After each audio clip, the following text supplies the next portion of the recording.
Welcome, ladies and gentlemen, to Truth on the Tracks. I'm your host, Brandon Turbeville. Tonight we're going to have a guest on for the first half of the show. It's Derrick Broze of the Houston Free Thinkers and a number of other websites and organizations. We'll talk to him shortly, but before we do, I want to remind you that you can catch Truth on the Tracks here every Monday night and Friday night at 9 p.m. Eastern Standard Time here on UCY. You can access the show's personal page at ucy.tv/TT for Truth on the Tracks. On that page, you'll find a chat room, the archive versions of this show, and the links to my more recent articles as they're posted on BrandonTurbeville.com. You can also find my work at activistpost.com, theantimedia.org, and of course, BrandonTurbeville.com. That's the website where I repost all of my articles. All of the books are located there, and all of the interviews and archive versions of this show are located on the website as well. So that's sort of the hub for my work. But as I mentioned, tonight we have a guest for the first half of the show. His name is Derrick Broze. He's a freelance journalist and activist from Houston, Texas. He's the founder of the activist alliance, the Houston Free Thinkers, and the Conscious Resistance Network. And you can find his work on benswan.com, thelibertybeat.com, TonyStyles.com, and theantimedia.org. So, Derrick, welcome to the show. Hey, man, thanks for having me on. Yeah, so before we talk about anything specific, just, that was a very brief introduction to your work. Why don't you tell everybody about these organizations that you're a part of and where they can find them and what kind of work you guys are trying to do? Yeah, sure. So I started the Houston Free Thinkers first as a blog in late 2009, early 2010. And by the summer of 2010, it evolved to actually having physical meetings with people, just really close friends of mine that I was trying to find out who else was awake, as most of us do when we start going through this process.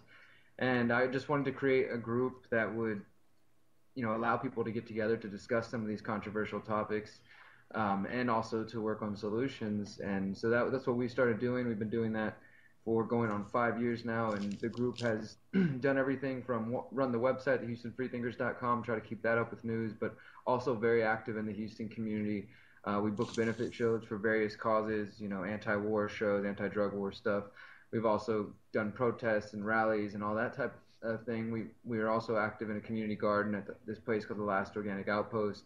And for 2 years, we had what we were calling the Freethinker House, which was basically a community house that a couple of us lived in and opened up to the public. And for our meetings, we'd have documentary screenings and host discussions there and skill shares and various things. And, that's really kind of the short of what the group does. It's become more now of a forum for various activists in Houston to come together and to try to find other like-minded people that are interested in the specific topic they are, or, to see if we can use this collective energy that is the Houston Freethinkers towards a particular topic. And that has spun off and created other groups like the Peaceful Streets Project in Houston, Fluoride Free Houston, which we've been working a lot with lately, and a couple of other groups and projects that have come out of that energy.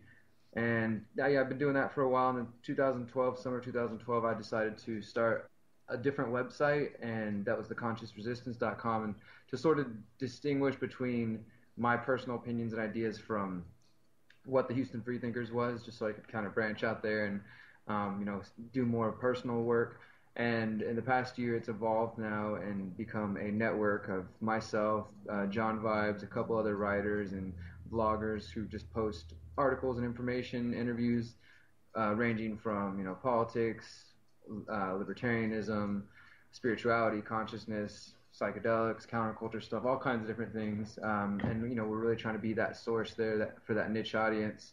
And as you said, I write for a few different sites, but lately, the past year, my activism has gone more towards focusing on journalism, but definitely still very active in the Houston community, and just spending time the past couple months really getting back involved in that. Yeah, you mentioned, when you're talking about the Conscious Resistance Network, I remember when you first announced that, and it does not seem like 2 years ago that you announced it. I guess time flies, but yeah. Absolutely. So the skill shares, I'm not really familiar with what you mean by skill shares. Tell us a little bit about that. Yeah, sure. So this is probably one of my favorite part of the Freethinkers, and after I started the group, I spent the first 3 months of 2011 traveling on my bicycle and volunteering on farms and really getting to know other community groups and checking out different ideas for alt currencies and just ways to really build community. And I'd seen things like time banks and stuff like that, where it's essentially like you're trading you have like a time hour, or and it's they bank on your time essentially.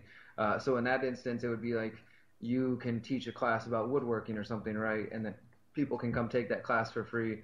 And everybody who takes that class though then has to volunteer to teach, some class of their own and to like put that back towards the community.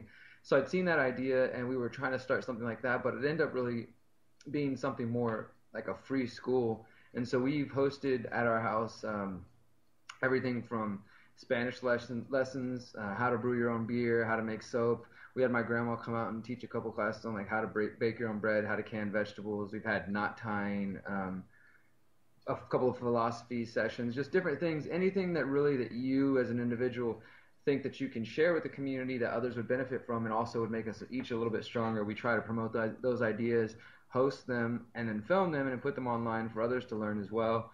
We've also had like parkour, stuff like self-defense type things. Really just any skill that anybody can teach or is willing to teach, because what I've found is that often some of the skills that we pick up along our own individual path, we assume or see them as just kind of secondhand, and we just think that everybody can do these things. Everybody must be able to sew or whatever it is that you've learned. But a lot of times we realize like, wow, okay, this simple skill that I have or some skill that I think is simple is, a lot of people are ignorant of it, and you can teach them, and we can learn from each other. And I'm a firm believer in the fact that we have all the tools and everything we need already within our community if we would just connect closer to it and really start to work together. Yeah, I think that's a great idea. And haven't you branched out with Houston Free Thinkers? Hasn't it got a few other branches in other places too? If I may be wrong, but I thought I No, saw. yeah, that's correct. There was, I mean, it started happening just a couple years ago, and some of them have come and gone. And I think we all know how that goes. Like people get a good idea, and sometimes there's just not enough effort or drive to keep it going, because it can be a lot of work to try to maintain an activist group and find one or two people that care about what's going on in the world.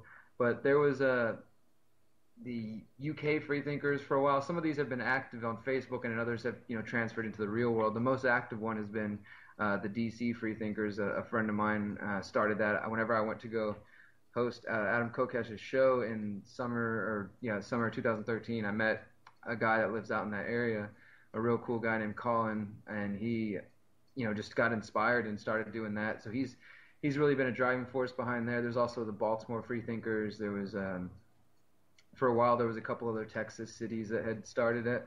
So that's always a cool feeling to see people really liking this idea, because essentially in the beginning the reason I started a separate group, some people have asked me, why didn't you start like a We Are Change or something, something that's been established. And really I like to just create something new in general, but also at the time I just I didn't want to be limited by anything. It was me with all these various ideas, and I was learning and going down all these rabbit holes, and I wanted to be able to communicate with people about all kinds of ideas and especially solutions. So I didn't want it to be confined to one type of ideology or philosophy or anything. So I came up with the name Freethinker in the truest sense. It has nothing to do with atheism or anything like that, but in the truest sense of just an individual, like free thinking person. Yeah, and I especially like this idea of the skill shares too. So, I'd encourage people to get on board with that in their own communities and start to share knowledge and to pick it up too, and some skills. That's important. Let's talk about the fluoride situation, because you said you're working with Fluoride Free Houston, and you guys recently had a meeting with the city council, I believe, of Houston, and you got arrested. So. Why don't you tell us the backstory behind that? Yeah, sure. So Fluoride for Houston started in summer 2012. It was like I said, a sort of an affinity or spin-off group from the Freethinkers for people who wanted to just focus on this issue.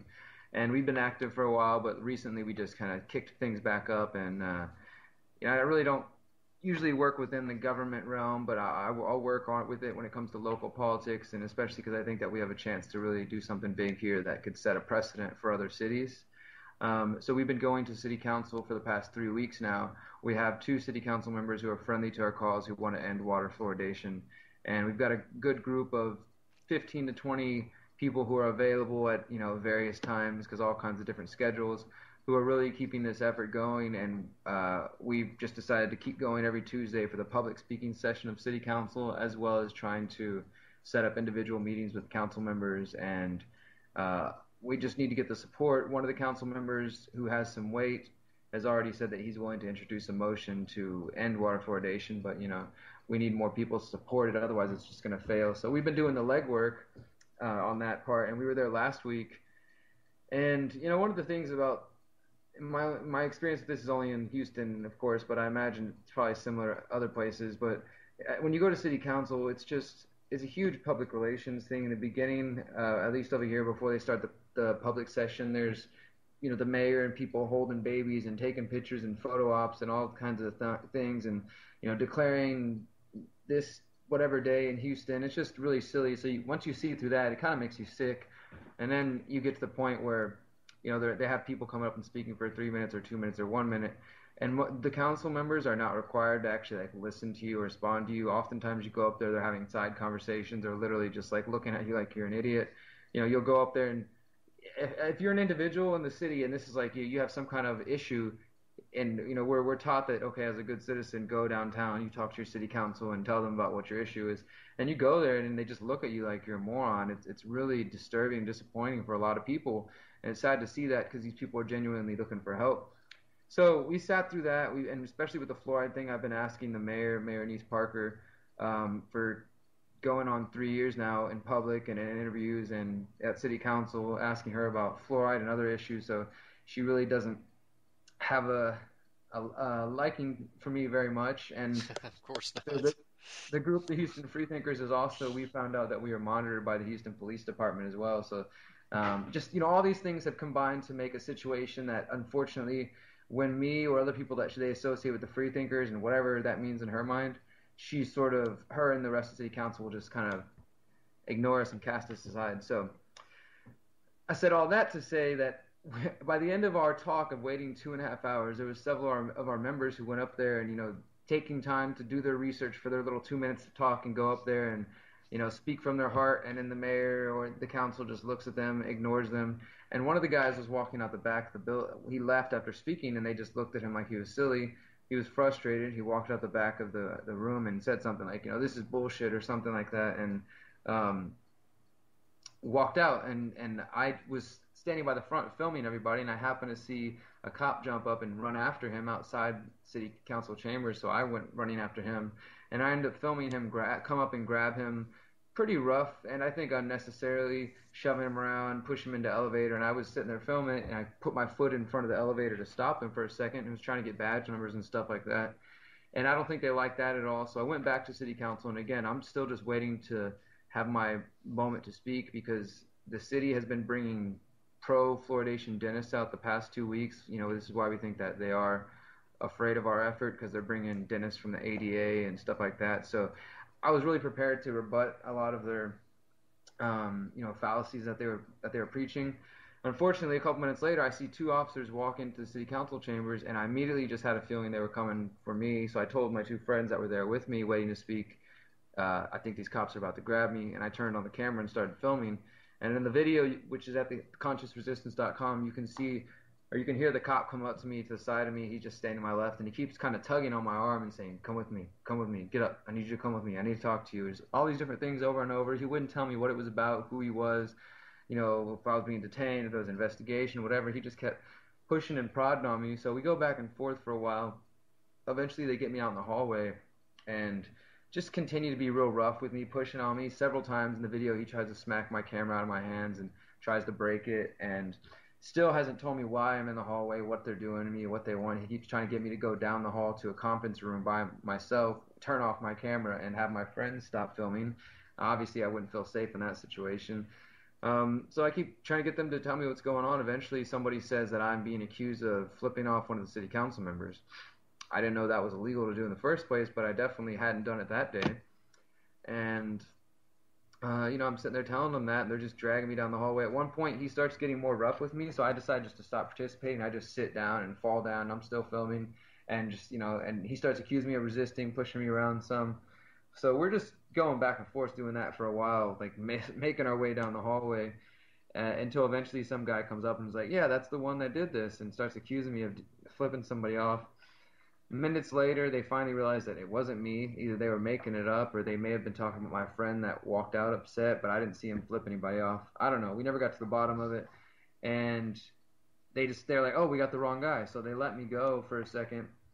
And I was, obviously upset by being pushed around and shoved around. In the video, you can hear my frustration. I really try to maintain my cool in these situations. I've had several different cop interactions that have turned into internet videos where I, have varying level of calmness, and I'm just trying to keep getting better at it.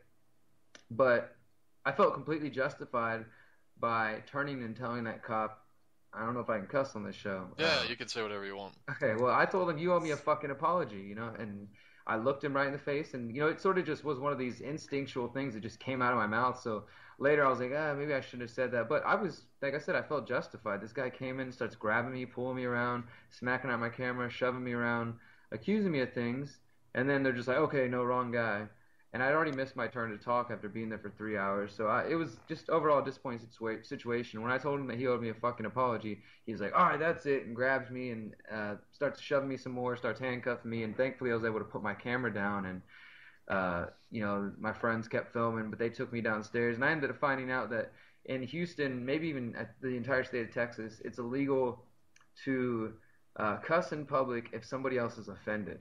So I thought that was really interesting that somebody has to be offended, because what was funny is when he took me into the elevator, he had me shoved up against the side of the elevator, putting my face in it, and I'm like, hey, I didn't flip anybody off, and he thought I said it again, so he shoved me harder. I shoved my face into the wall. He's like, there you go again. There's ladies in here. There was two ladies in the elevator, and I was like, that's great. There's ladies present, but I didn't say anything. I said I didn't flick anybody off.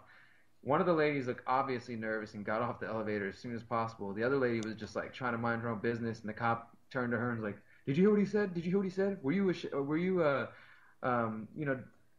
Did this affect you?" He's like, "Were you offended by this?" Over and over, because I found out the law says that somebody has to be offended. So he was immediately trying to like get his witness right there to say that she was offended, so they could arrest me. And they took me downstairs for a while, harassed me a bit more, brought out some sergeants, and eventually talked some sense into the other sergeants, and they decided to let me go. They unhandcuffed me. They wrote me a ticket for, what does this thing say? Disorderly conduct, this is bullshit, abusive language in a public place, which I didn't even say this is bullshit. But so that's why I'm going to get it thrown out. And I decided, well, it's a misdemeanor. I'm going to set it for trial and really make a big deal out of it, go there and film it. And I have the whole incident of the cop shoving me around, and I have several witnesses. So if the cop even shows up, I'll make it into a spectacle. And if somehow I end up losing, it'll be like a $30 fine for a misdemeanor, and I'm not worried about that. But yeah, the famous disorderly conduct charge. If you had any pretense that you thought you had rights in the country, the disorderly conduct charge should erase those theories immediately, because you can get a disorderly conduct charge for anything.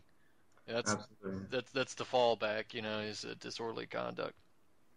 absolutely. But yeah, it's the video is available. You said at the Houston Free Thinkers or the Conscious Resistance. At Which one? theconsciousresistance.com. Yeah, either way, you could find it at YouTube too if you can't find Yeah, it on the site. So it's pretty obvious. I don't think you have the initial situation with your friend inside the city council, um, no, I but didn't. but your entire confrontation with the police, that is on camera, and that speaks for itself.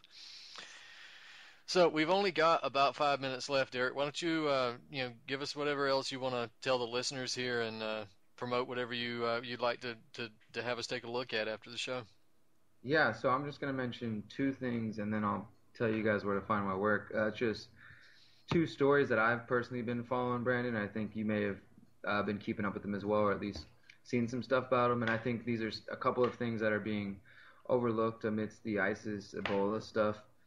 And one is a trial that just began last week over the government's use of national security letters. The letters, the tool that they use to get information from people's bank accounts and telecommunication companies, that includes a gag order, and is able, the FBI and other branches of the government are able to use these things without a warrant. That's on trial right now, I think, between the Electronic Frontier Foundation and the federal government. That trial just started. That could have some huge implications depending on which way it goes.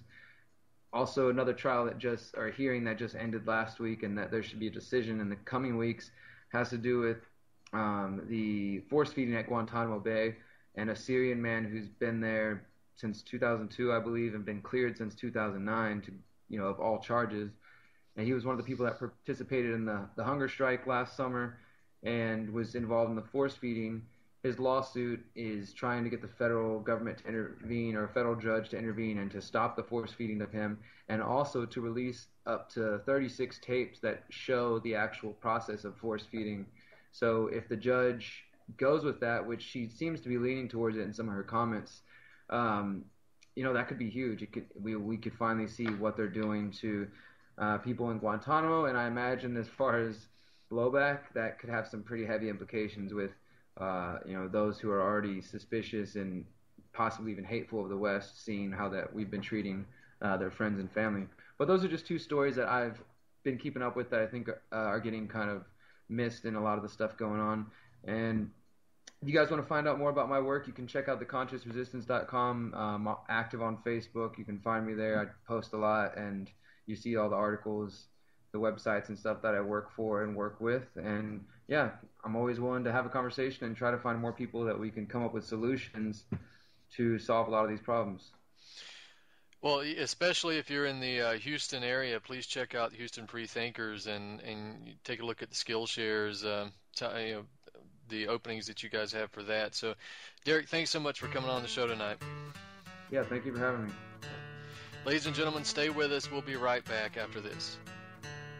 They told us to pack up our bags and head south. They said that the luck of the Irish ran out. They told us they burned down our farms and our stores. They cursed us for cowards and our wives for whores. Our brother John was out prowling the field. A group of armed Yankees rode up on his heels. They never gave him a chance to grow steel. They fired at him till his young body lay.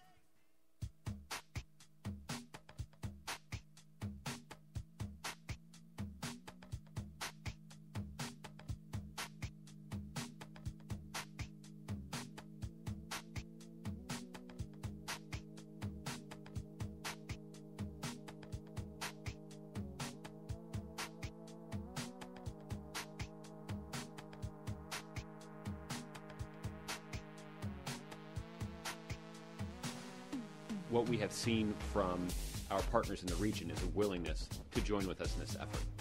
And the President believes it's important to strike while the iron is hot here and begin to ramp up this program as soon as possible, particularly now that we have willing commitments from regional governments whose cooperation is essential to this program's success. The goal here is to ensure that we have, or that there is, a fighting force on the ground in Syria that can take the fight to ISIL in Syria. The President has ruled out the use of American combat troops for that purpose. So the alternative is to enhance the capacity and capability of Syrian opposition fighters so that they can take the fight to ISIL in their own country. And we do have willing partners. Saudi Arabia, as you know, has already announced a willingness to host some of these training operations at least. And this administration wants to work closely with regional governments and other allies who have made commitments to assist in this effort.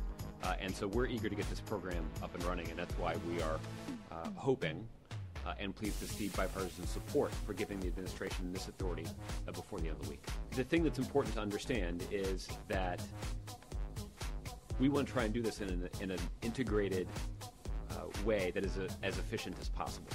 That we don't just sort of want people to announce one-off commitments without making sure that they are announcing those commitments in a coordinated way. That we want to make sure that we have all the boxes checked in terms of what our needs are. This is a very difficult situation, but the interest that many of these governments in the region is even more substantial than the interest of the U.S. government. But that is why it is so critically important for this international coalition to be built. And it's why it's important for people all around the world to understand that this is not a case of ISIL being dug in a fight against the United States. The international community is mobilizing to take the fight to ISIL because of the the terrible nature of their acts and because of their nihilistic vision.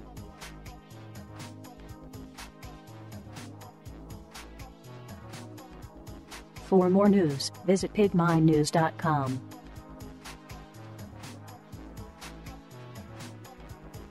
This is Ozzy Skateboard, and you're listening to UCY.tv.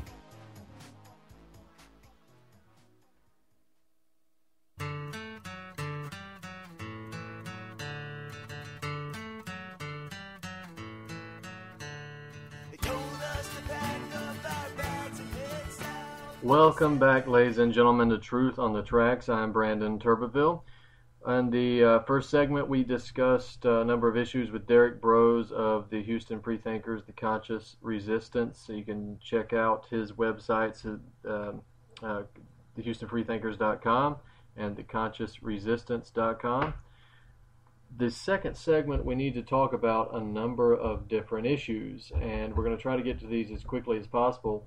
One of the first things I want to mention is the fact that we now have some very dire, unfortunate statements coming from Lindsey Graham. I know all of you are shocked that I'm going to say that, but we have the hintings that Lindsey Graham is looking at a presidential run, and that is frightening. Lindsey Graham is a virulent warmonger. He is a police state drug war supporter, austerity ghoul, big government proponent, corporate banking stooge, just an absolute lunatic, and pretty raving at that. So he has announced that if he wins his re-election in November 2014, he will explore the possibility of a presidential run in 2016. And of course, he is going to win his November 2014 election. He's going up against the Democratic candidate, I believe, Hutto, I believe is the name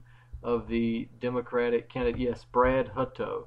Hutto is just the typical Wall Street Democrat, what can you say, less than amazing candidate. He's not going to do well. He'll probably be lucky to get 30%, and that 30% will largely be made up of 10% Democrats and 20% of the rest of the state with a brain who hates Lindsey Graham. So Graham was on a TV show recently, and he said, if I get through my general election, if nobody steps up in the presidential mix, if nobody's out there talking, me and McCain have been talking, I may just jump in to get to make these arguments. So he's saying he's really going to run as an attempt to shape the debate. Well, any kind of run by Lindsey Graham is a run that we can't tolerate, right? Whether he shapes the debate, whether he runs for president legitimately, we don't want him in the race. So we had John McCain, remember, the terrorist sympathizer, the traitor to American POWs, the dinner mate of the cannibal, the provider of material support to terrorists like Abu Bakr al-Baghdadi, the leader of ISIS, or Khalif Ibrahim, who is the leader of ISIS. So McCain saying that he strongly encouraged Graham to look at running for president. He's told him that he has a lot of experience that these other guys don't have. So McCain's firmly behind him. So for those of you who might not be familiar with South Carolina politics, Lindsey Graham is one of those people that is just, what can you say? He's an anathema because he is a universally hated figure here in South Carolina. To Republicans, the guy is seen as a liberal. He's a rhino. He's not a real conservative. To the Democrats, the guy's a fascist. He's a right-wing reactionary Republican, and of course he's all of those things, I guess. But both sides hate him equally. And the average person is generally left uninspired by Graham, and the average person is just generally not impressed, or they don't like him. But still, he wins the Senate seat. He's won it twice and will probably win it a third time. So that is, we've got Ebola, we've got ISIS, we've got natural disasters. We don't need Lindsey Graham in the presidential race. My God, please spare us of this torment. So we've got a number of other issues. Let's talk about Syria, of course. We've got to get into that. The no-fly zone, the buffer zone, is emerging yet again. It never really went away, but now it is emerging with even more force. And of course, this show is being recorded on October the 15th, and by the time that you hear the show, just about anything could have happened. The events change so fast in the field. But on October 2nd, we had Turkey's parliament passing a resolution to allow the Turkish military to enter the territory of both Iraq and Syria under the pretext of battling the Islamic State. You know, the Islamic State that Turkey allowed into its country to be shipped through its southern border into Syria and then into Iraq, that Islamic State. So that vote was 298 in favor of the motion, 98 opposed, so overwhelming support. And in a statement, Prime Minister of Turkey, Recep Erdogan, probably by mistake, but admitted that the real target of the NATO aggression, remember Turkey is a NATO member, is not the Islamic State, but the Syrian government. In fact, this couched statement of urging the West to find a long-term solution to the crisis in Syria and the one in Iraq pointed out that just dropping tons of bombs on Islamic State militants would not provide even a temporary break in the fighting. He said that they need an effective struggle against the Islamic State, and that would be the priority of Turkey. And he quoted, "The immediate removal of the administration in Damascus is also going to be the priority." Erdogan called for a buffer zone on the Turkey-Syria border, and he wanted a no-fly zone to ensure the security of the buffer zone. So before we get into the buffer zone conversation, notice that the Islamic State is the end of the world. If you listen to Western mainstream media and Western governments, you will be told that the Islamic State is the end of the world, and it is if it's allowed to continue. But what's the solution here? The Islamic State is the enemy. The Islamic State is going to kill us all. The Islamic State is going to take over the world. The solution is attack Assad. Well, I'm sorry, that's insanity. You want to stop the Islamic State, you'll stop funding them, you'll stop directing them, you'll stop arming them, and you will offer Saudi Arabia an opportunity to stop doing that as well. And perhaps that offer, backed by a sizable amount of force, would go some distance into making sure that they did stop funding these organizations, the Islamic State, as well as Qatar and Kuwait and Oman and the rest of the feudal monarchies that make up the Gulf state now, with the U.S. backing. So you got to remember that this idea of a humanitarian corridor or a buffer zone and a no-fly zone, all of this was used in the NATO bombing of Gaddafi. Right? This was the justification or the pretext that was used before bombing Gaddafi. Now, remember, a buffer zone is the desire of NATO in Syria. We go back as far as 2012. We had the Brookings Institution write in their document assessing options for regime change. And this is, let me just read you the quote here. It says, "An alternative is for diplomatic efforts to focus first on how to end the violence and how to gain humanitarian access, as is being done under Annan's leadership. This may lead to the creation of safe havens and humanitarian corridors, which would have to be backed by limited military power. This would, of course, fall short of U.S. goals for Syria and could preserve Assad in power. From that starting point, however, it is possible that a broad coalition with the appropriate international mandate could add further coercive action to its efforts." So then the Brookings Institution in that same document talks about how it could work with Turkey and Israel in the goal of creating a multi-front war on Syria's borders. So Brookings Institution, they say this, quote, "In addition, Israel's intelligence services have a strong knowledge of Syria as well as assets within the Syrian regime that could be used to subvert the regime's power base and press for Assad's removal. Israel could posture forces on or near the Golan Heights and in so doing might divert regime forces from suppressing the opposition. This posture may conjure fears in the Assad regime of a multi-front war, particularly if Turkey is willing to do the same on its border and if the Syrian opposition is being fed a steady diet of arms and training. Such a mobilization could perhaps persuade Syria's military leadership to oust Assad in order to preserve itself. Advocates argue this additional pressure could tip the balance against Assad inside Syria if other forces were aligned properly.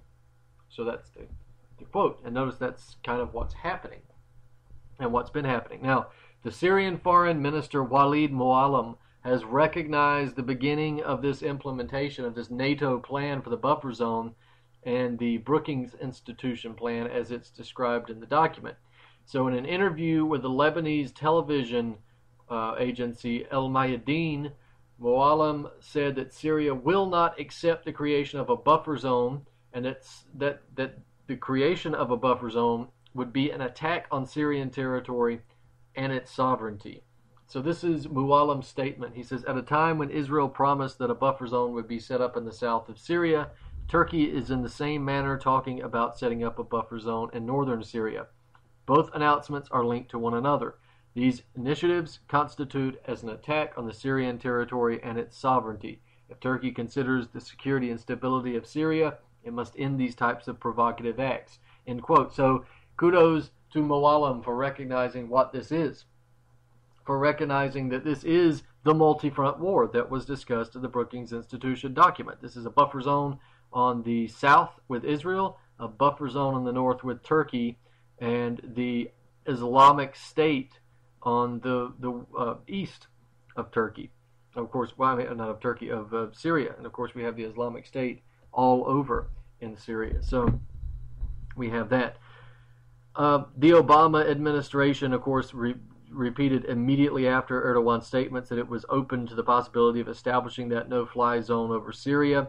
That we had statements by both the Secretary of Defense Chuck Hagel and General Martin E. Dempsey saying that a buffer zone was a possibility. We had Hagel saying that we've discussed all these possibilities and will continue to talk about what the Turks believe they will require. Thank you, Chuck, for subverting American military personnel to the whims of Turkey and that decrepit, useless government, that stupid government, for allowing itself to be a pawn in the attack against Syria, with which it had relatively decent relations before the destabilization of 2010. And now, how did you get repaid, Erdogan? You got repaid by the Kurds being, poked with a stick. Here, you stirred up the Kurds, which is what you didn't want to do. Well, now you just may get a Kurdistan out of it. Way to play your cards right. So we got General Dempsey, who seemed to be beforehand a little more hesitant to commit American personnel to war based on this foolish ideology, this foolish attempt to overthrow Assad for a confrontation with Russia down the road. But Dempsey said that, quote, a buffer zone might at some point become a possibility, end quote, but he said it might not be considered imminent right now. So don't make any mistake about it. A buffer zone, a no-fly zone, that is war. That is war and open military assault against a sovereign government, against a secular government, and any implementation of a buffer zone or a humanitarian corridor will require airstrikes against Assad's air defense systems. That is the basis of a buffer zone or a humanitarian corridor. You have to have a no-fly zone to enforce it, and in order to enforce the no-fly zone, you have to remove the air defense capability. So this will signal a direct attack on Bashar al-Assad's forces, on the Syrian government. So we've got Turkey. Turkey's been whining and groaning for a long time over these Syrian refugees that have been coming out of Syria into Turkey as a result of the humanitarian crisis that Turkey helped to create with its support and facilitation of death squads and terrorists that it was allowing to enter into Syria through Turkey's border. So we had an influx of refugees coming from the city of Kobane, or Kobani. It's also called Ain al-Arab, which means the Arab Spring, actually, interestingly enough. But we had these refugees coming from Kobani, where the death squad fighters were kind of herded by American airstrikes in an attempt to direct them to overtake Kobane. And the Kurdish forces there, well, mainly Kurdish forces, not so much Syrian forces, because Syria kind of deferred the defense of this particular area to the Kurdish forces so that it could focus on areas further inward and not be spread out so thin. The refugees have been coming from Kobane again into Turkey. This is right on the northern part of Syria, the southern part of Turkey, right on the border. You can actually stand in Turkey and look at Kobane. The idea here is not that ISIS is just simply trying to attack Kobane to kill Christians, and of course they'll do that. As soon as they arrive, it will be a mass slaughter. They've already done that in the areas that they control. But the reason they're trying to control it is because they're trying to reopen these supply lines, these death squad supply lines, so that they can get more fighters, they can get more arms, they can get more coordination coming through the southern border of Turkey. So we've got this, again, a tightrope that Assad is trying to walk, because the American airstrikes are without a doubt a violation of Syrian sovereignty. If Assad shoots down American aircraft, then he will sign his own death warrant and risk a general war with Washington, which he cannot outlast. He cannot win this. But if he does nothing, then he will be destroyed with the death of 1,000 cuts of American airstrikes taking apart Syria piece by piece. And this cannot be done either. So they've got to have this type of, hopefully Assad's got an ace up his sleeve. So we've got this vacuum, I guess, airstrikes carving out this area where death squads run rampant, but the Syrian army can't engage them because they could provoke the West even more. We're going to have probably the situation get even worse. So we have the possibility that Turkey might stage a false flag operation in order to get this buffer zone, and that's happened before, remember, over this tomb of Sheikh Suleiman Shah, right, where Turkey claims this as its territory, but it doesn't appear to be. But they went in on the justification of protecting civilians, of protecting this tomb, and went into Syria with artillery and airstrikes. This was essentially a false flag. Now, this has happened a number of times.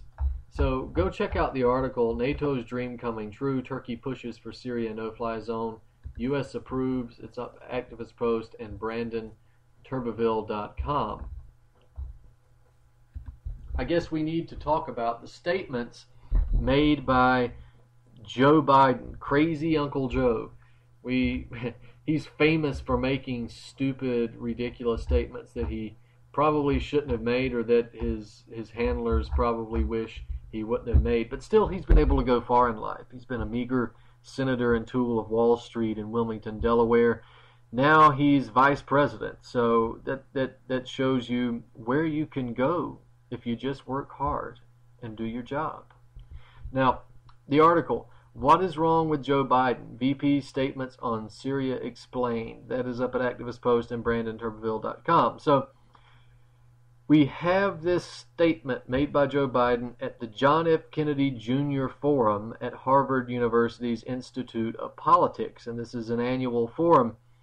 Now, at first glance, Biden's comments may seem to be this stunning admission that there's no moderate rebels in Syria, that close American allies like Saudi Arabia, Turkey, United Arab Emirates, and those feudal monarchies are responsible for a large portion of the death squads, the proliferation of the death squads in Syria. But there's more to it than that. So if you're not familiar with this, I'll read you Biden's statements, and it's kind of long, but we'll get through this anyway. We've got a few more minutes, so I think we can get through it.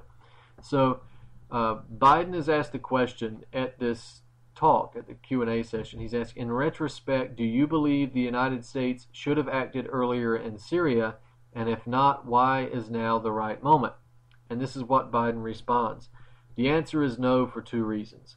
One, the idea of identifying a moderate middle has been a chase America has been engaged in for a long time. We Americans think in every country in transition there is a Thomas Jefferson hiding behind some rock or a James Madison beyond one sand dune.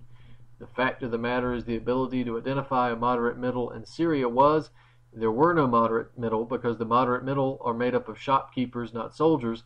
They are made up of people who in fact have ordinary elements of the middle class of that country. And what happened was, and history will record this because I'm finding that former administration officials, as soon as they leave, write books, which I think is inappropriate. But anyway, he laughs and says, no, I'm serious. I do think it's inappropriate at least. You should, give the guy a chance to get out of office.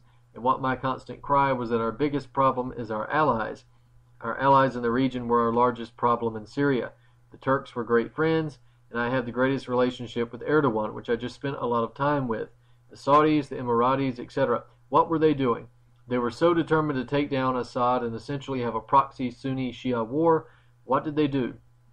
They poured hundreds of millions of dollars and thousands of tons of weapons into anyone who would fight against Assad, except that the people who were being supplied were al-Nusra and al-Qaeda and the extremist elements of jihadis coming from other parts of the world. Now you think I'm exaggerating, take a look. Where did all of this go? So now what's happening? All of a sudden everybody's awakened because this outfit called ISIL, which was al-Qaeda in Iraq, which when they were essentially thrown out of Iraq, found open space and territory in eastern Syria, worked with al-Nusra, who we declared a terrorist group early on, and we could not convince our colleagues to stop supplying them. So what happened? Now all of a sudden, I don't want to be too facetious, but they had seen the Lord. Now we have the president's been able to put together a coalition of our Sunni neighbors because America can't once again go into a Muslim nation and be seen as the aggressor. It has to be led by Sunnis to go in and attack a Sunni organization. So what do we have for the first time? And the video clip died out. It cut off at that time. So it's you hear these statements made by Biden, and you remember the fact that Biden was forced to grovel and apologize to Turkey, and Erdogan actually said that if Biden does not apologize for these remarks, then he is history. Nobody really knows what that means. We won't make any suppositions on that, no speculation. But we've got these statements which are in terms of the context. Yes, it's stunning in the level of clarity that Biden would say this. And so it's stunning in the context. But the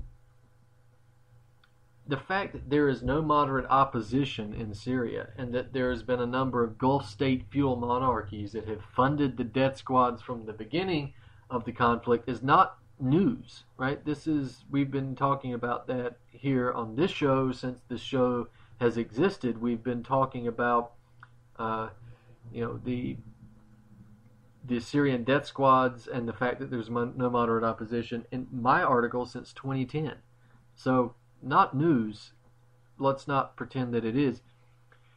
The Saudi Arabia, Turkey, United Arab Emirates, we all know they've been, well, we don't all know, but those of us who listen to this show, the readers of my articles know that Al-Qaeda, ISIS, all these death squads are the actual same organization. Now, Saudi Arabia has been open regarding its support for terrorism. Remember, Saudi Prince Bandar bin Sultan even threatened Russia over the first attempt to invade Syria. He told Putin that if he didn't throw Syria under the bus and give up its support for Syria, then Saudi Arabia would unleash a number of terrorists which it controlled. In fact, let me give you the quote. Here's another quote. We're big on quotes tonight. The Prince Bandar, he says, "I can give you a guarantee to protect the Winter Olympics next year. The Chechen groups that threaten the security of the games are controlled by us. The Chechen groups that threaten the security of the games are controlled by us, and they will not move in the Syrian territory's direction without coordinating with us. These groups do not scare us. We use them in the face of the Syrian regime, but they will have no role or influence in Syria's political future." So that's Bandar. So he also allegedly told Putin that the Chechen terrorists, basically fighting in Syria now, were another tool that Saudi Arabia could use at will. for other people, for Russia. So ISIS, interestingly enough, has recently stated that Russia is now one of its main targets, in addition to Syria and Iraq and other areas of the Middle East, minus Israel, of course. It's not really interested in Israel. Funny that that's the case. So what Biden does not mention is his statement. You know, he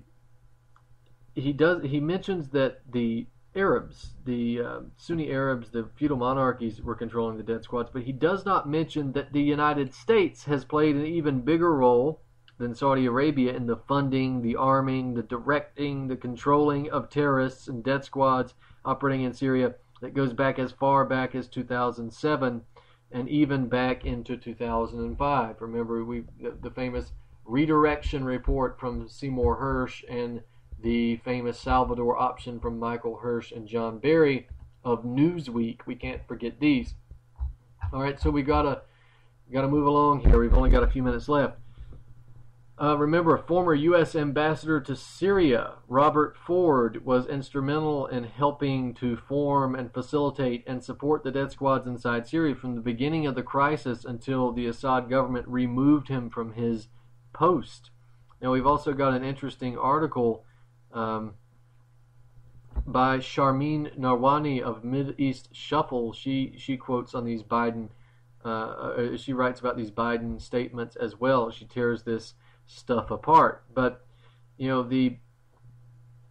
in addition to Robert Ford, let me go back to this. In addition to the articles by Seymour Hersh and Michael Hirsch and John Barry, and in addition to the evidence against Robert Ford, we went through this last week, remember. If you listen to the Syria 101 episode of this show, which is now on BrandonTurbeville.com and also in the archives on ucy.tv/TT, you'll find out that, you know, this goes further back than 2010. It goes back much further than that, but you can see the early manifestations of a color revolution and destabilization very early on in the destabilization within a day, right? The very first day.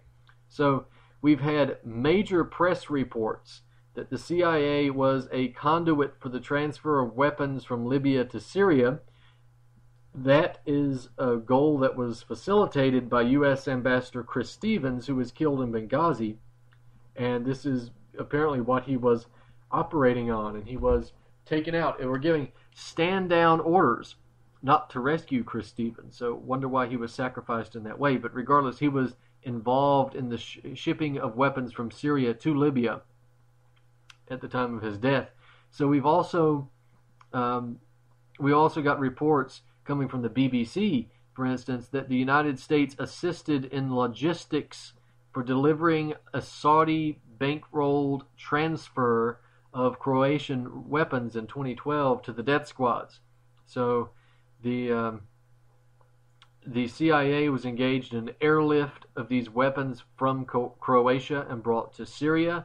The shipments were paid by Saudi Arabia at the bidding of the United States, and there was assistance on supplying those weapons that was organized through Turkey and Jordan, so Syria's neighbors.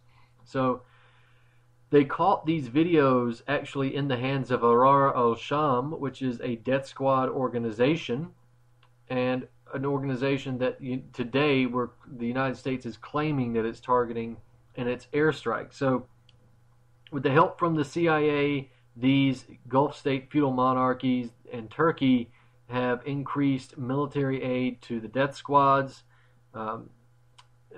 They've done so for some time. So we've also got these mainstream reports also from the Telegraph saying that secret locations, the American intelligence officers have had secret locations that have helped the Gulf state monarchies shop for weapons that they could pay for, and also the procurements from Croatia that they've helped vet rebel commanders, meaning pick the most bloodthirsty death squads that they can find, and then hand pick what groups got the weapons. So again, that's the Telegraph. So here's the question: if the U.S. is only arming moderate rebels, and we don't want the death squads to get the arms, then how are they getting the arms? I mean, we're vetting the people, right? We're vetting the death squads. The United States is vetting the death squads. So how did they get to ISIS?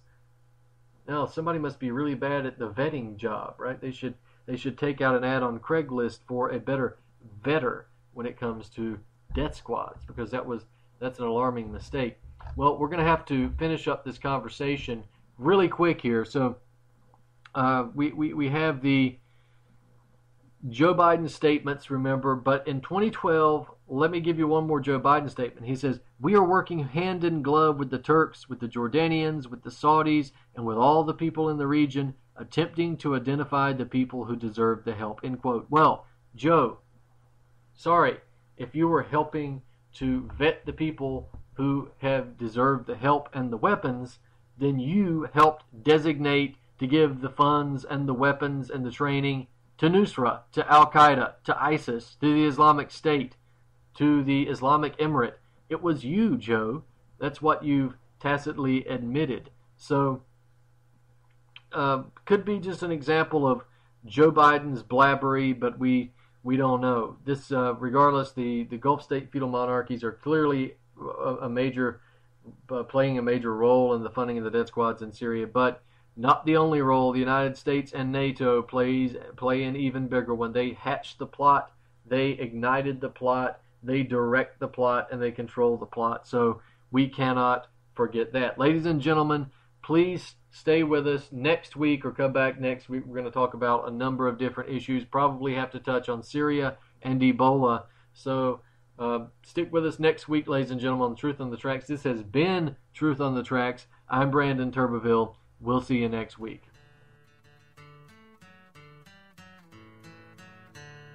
They told us to pack up our bags and head south. They said that the luck of the Irish ran out. Told us they burned down our farms and our stores. They cursed us for cowards and our wives for whores. Our brother John was out plowing the field. A group of army Yankees rolled up on his heels. They never gave him a chance to throw steel. Fired at him till his body legs.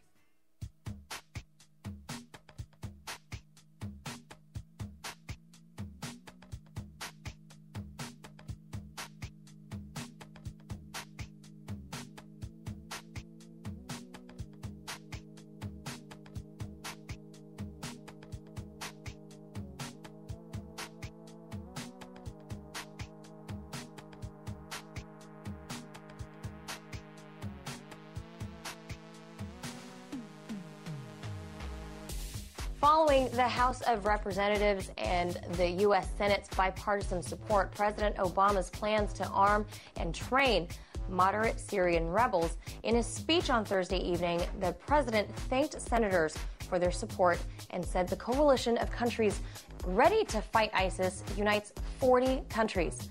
He also unveiled some details on the training of the Syrian opposition. With this new effort, we'll provide training and equipment to help them grow stronger and take on ISIL terrorists inside Syria. This program will be hosted outside of Syria in partnership with Arab countries, and it will be matched by our increasing support for Iraqi government and Kurdish forces in Iraq. Certain states have helped create it and are now failing to withstand it.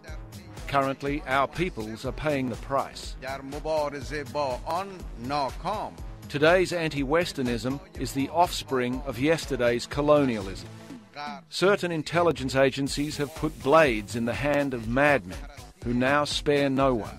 All those who've played a role in founding and supporting these terror groups must acknowledge their errors. For more news, visit pigminenews.com. This is Ozzy Skateboard, and you're listening to UCO.